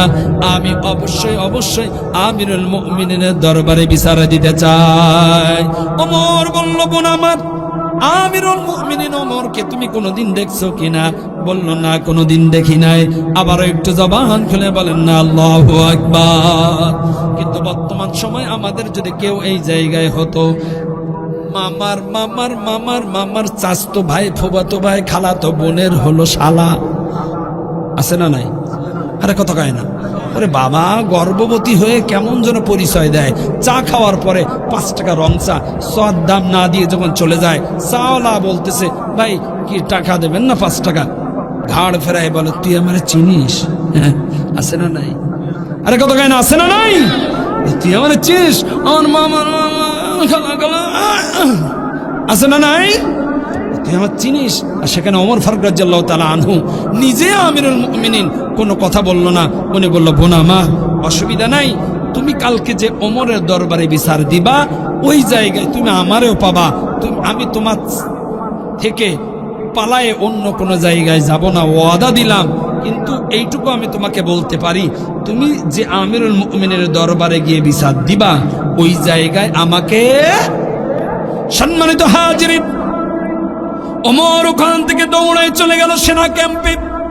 সেনা ক্যাম্পে যাওয়ার পর সকল সেনাদেরকে উদ্দেশ্য করে বলে, হে সেনা দলেরা, তোমরা শুনে নাও, নবীর সাহাবীরা তোমরা শুনে নাও। তোমাদের ভিতরে আব্দুল্লাহ ইবনে সাদ, সাদ ইবনে আব্দুল্লাহ কে আছে? 2টা নাম পাওয়া যায়, আব্দুল্লাহ ইবনে সাদ অথবা সাদ ইবনে আব্দুল্লাহ। কে আছো? হাত উঁচা করো। একজন সাহাবী হাত উঁচা করলেন। ওমর সঙ্গে সঙ্গে তাকে কাছে ডেকে নিয়ে একটা চিঠি লিখে তার হাতে ধরায় দিয়ে বলল, যাও তুমি তোমার বিবিকে গিয়ে সালাম দিবা আর বলবা আমিরুল মুমিনিন ওমর তোমাকে পুরস্কার হিসাবে, উপঢৌকন হিসাবে এই চিঠিটা দিয়েছে। এটা জবান খুলে বলা যাবে কি? আল্লাহু আকবার। যখন এই কথা বলল, সাদ ইবনে আব্দুল্লাহ, আব্দুল্লাহ ইবনে সাদ সঙ্গে সঙ্গে বলল, আমিরুল মুমিনিন, আমি যে বিবাহ করেছি, বিয়ে করেছি, আপনি কি জানেন? ওমর ফারুক রাদিয়াল্লাহু তাআলা আনহু বললেন, কথা কম কাজ বেশি, এমনি আমি ফেসে গিয়েছি। আর দেরি করো না, দেরি করো না, যাও যাও যাও, তোমার স্ত্রীর কাছে যাও। আরেকটা কথা তোমার স্ত্রীকে গিয়ে বলবা, যতদিন পর্যন্ত তুমি আমাকে আর ছাড় দিবা না, আমাকে আর বাইর হতে দিবা না, আমাকে আর অনুমতি দিবা না, ততদিন পর্যন্ত আমার আর কোনোদিন যুদ্ধ করা লাগবে না। তাড়াতাড়ি যাও। সাদ ইবনে আব্দুল্লাহ, আব্দুল্লাহ ইবনে সাঈদ চলে আসলো। এইদিকে ওমর ফারুক রাদিয়াল্লাহু তাআলা আনহু ওখান থেকে বাইর হয়ে 2 রাকাত শুকরিয়াতের নামাজ আদায় করে দৌড়ায় চলে গেল মেয়ের কাছে।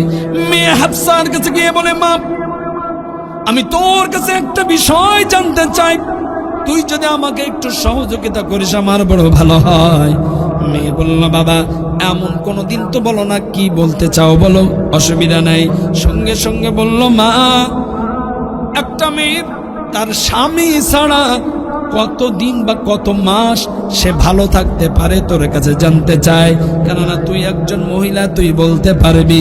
এই কথা যখনই বলল, হাফসা বলল, বাবা, এমন কথা তো তুমি কোনোদিন আমার কাছে জানতে চাও নাই, সুতরাং তুমি তো আমিরুল মুমিনিন, হয়তোবা তোমার প্রয়োজন হতে পারে বিচার করার জন্য।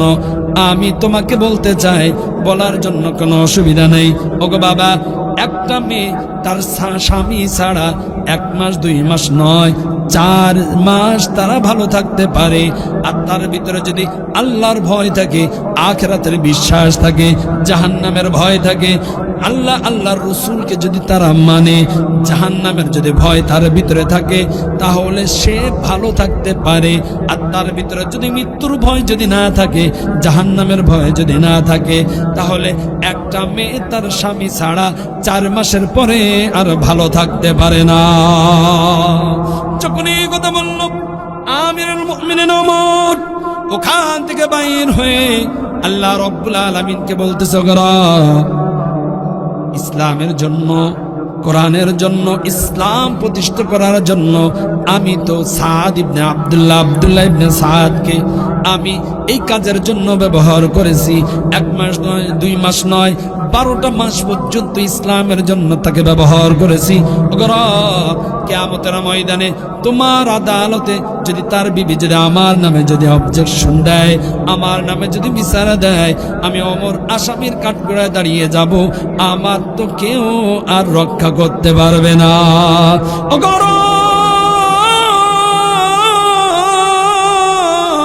আমি ওমর তোমার কাছে ফরিয়াদ করো, আমার যদি কোনো ভুল ভ্রান্তি হয়ে থাকে তুমি কুদরতে ভাবে মাফ করে দাও।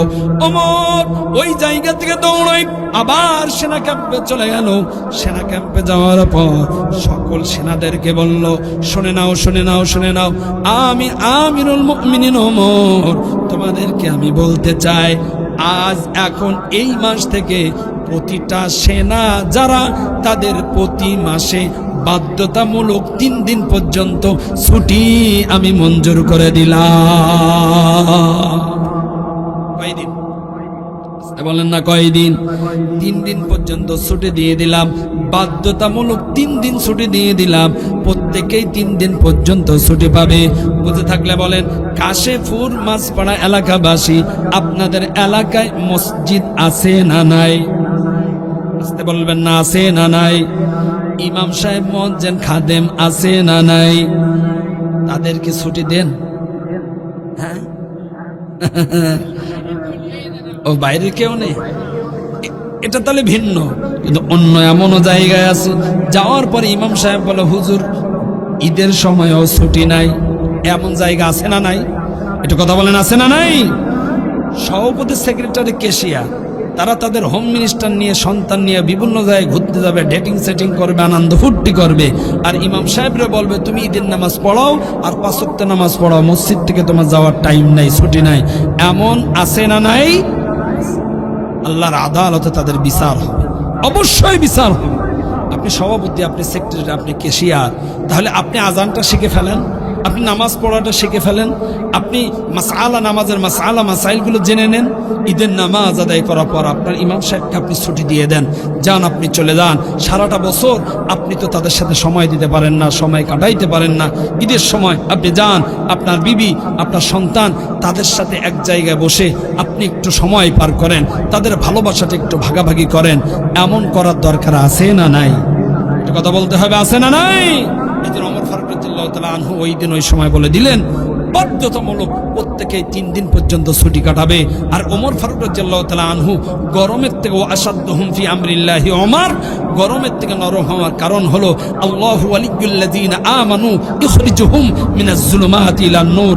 আল্লাহ তাআলাকে বন্ধু বানিয়ে ফেলছিল, তার হাবিবকে বন্ধু বানিয়ে ফেলছিল। হাবিবকে বন্ধু বানানোর কারণে, আল্লাহকে বন্ধু বানানোর কারণে আল্লাহ তাআলা ওমরকে এমন বানিয়ে দিয়েছিল, অন্ধকার জগৎ থেকে আলোর পথে নিয়ে আসছে। আর অন্ধকার জগৎ থেকে আলোর পথে নিয়ে আসছে, তা আসছে কেমন ভাবে নিয়ে আসছে? কাফের, ইহুদি, নাসারা, বেঈমান, তারা চেয়েছিল ওমর দ্বারা ইসলামকে একেবারে নিষ্পেষিত করে দেওয়ার জন্য, ইসলামকে ডিলেট করে দেওয়ার জন্য। এই জন্য ওমরকে পাঠিয়েছিল, যাও মুহাম্মদকে মাইনাস করে দিয়ে আসো। আর আল্লাহ তাআলা চেয়েছিল, না, এই ওমর দ্বারাই ইসলামকে প্রতিষ্ঠিত করা হবে এই জমিনে। সুতরাং আল্লাহ তাআলা এই ওমর দ্বারা ইসলামের ইতিহাসে এমন নজির করে দিয়েছে, আল্লাহ তাআলা এই ওমর দ্বারা ইসলামকে আবারও পৃথিবীর জমিনে প্রতিষ্ঠিত করে দিয়েছে। একটু জবান খুলে বলেন না আল্লাহু আকবার। কেউ যেটা পারে না পারে কে? কেউ যেটা পারে না পারে কে? এই জন্য ওমর ফারুক রাদিয়াল্লাহু রাদিয়াল্লাহু তাআলা আনহু গরম থেকেও নরম হলো কোরআনের কারণে, আল্লাহকে অভিভাবক মানার কারণে, নবীকে অভিভাবক মানার কারণে, নবীকে বন্ধুত্ব বানানোর কারণে। সুতরাং আমাদের ব্যক্তিগত জীবন, পারিবারিক জীবন, রাষ্ট্রীয় জীবন, সামাজিক জীবন, সকল জায়গায় যদি আমরা কোরআনটা যদি মিলে দেই, কোরআনটা যদি ধাসে ছাঁচে যদি আমরা ধরে ফেলি, তাহলে আমাদের আর কোনো ঝামেলা হয়, আর কোনো ঝামেলা থাকে। আল্লাহ তাআলা আপনাকে আমাকে সকলকে কোরআনের উপরে, কোরআনের পথে মতে ধাসের উপরে আল্লাহ তাআলা যেন আমাদেরকে কবুল ও মঞ্জুর করে না। জবান খুলে বলেন আমিন, আরো জোরে বলেন আমিন।